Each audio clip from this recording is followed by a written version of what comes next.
நான் முன்னுக்கு வர எனக்கு சரியான வாய்ப்புகள் அமையல அப்படின்னு யோசிக்கிற நபரா நீங்கள்? அப்படியாக இருந்தால் நான் சொல்லப் போகின்ற ஒரு சிறிய கதை உங்களுக்கு ஒரு புரிதலை ஏற்படுத்தும்.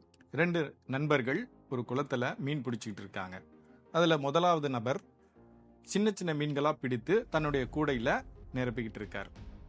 இதை பார்த்த அவரோட பக்கத்தில் இருந்த அந்த நண்பருக்கு ஒரு ஆச்சரியம். இந்த நபர் செய்த செயல், சின்ன மீன்கள் மட்டுமே பிடிக்கிறாரு. பெரிதாக மீன்கள் கிடைக்கும்போது அதை திரும்பியும் கொண்டு போயிட்டு அந்த குளத்திலே விட்டுறாரு. இவருக்கு ஒரே குழப்பமா இருக்குது. அவரோட நண்பருக்கு ஏன் இவர் இப்படி செய்யறாரு, அவர்கிட்ட கேட்டுடலாம் அப்படின்னு சொல்லி கேட்கிறார். அதுக்கு அந்த முதலாவது நபர் சொல்றாரு, என்கிட்ட சிறிய கூடை தான் இருக்கு, அதனால நான் சின்ன மீன்களை மட்டும் பிடிச்சுக்கிறேன், பெரிய மீன்களை பிடிச்சா அதை வைக்கிறதுக்கு என்கிட்ட இடம் இல்லை அப்படின்னு சொல்லிட்டு சொல்றார். இதை கேட்ட அந்த இரண்டாவது நபருக்கு ஒரே ஆச்சரியம், இப்படி கூடவா இருப்பாங்க அப்படின்னு சொல்லி நினைச்சுக்கிட்டு போறார். ஆம் நண்பர்களே, இந்த கதையிலிருந்து நம்ம தெரிஞ்சுக்க வேண்டிய விஷயம் என்ன அப்படின்னா, பல நேரங்களில் சிறிய விஷயங்களை கவனம் செலுத்திட்டு நம்மளை சுற்றி இந்த உலகத்தில் மிகப்பெரிய வாய்ப்புகள் இருக்கு, அந்த வாய்ப்புகள் எல்லாம் கோட்டை விட்டுடுவோம். நண்பர்களே, இந்த உலகம் மிகப்பெரியது.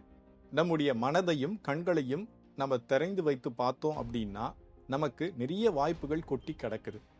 அப்போ நம்மளுடைய கவனத்தை பெரிய விஷயங்களை நம்ம செலுத்தும் பொழுது கண்டிப்பாக நம்ம வாழ்க்கை வெற்றியும் மகிழ்ச்சியும் நிறைந்ததாக அமையும். வெற்றி பெற வாழ்த்துக்கள்.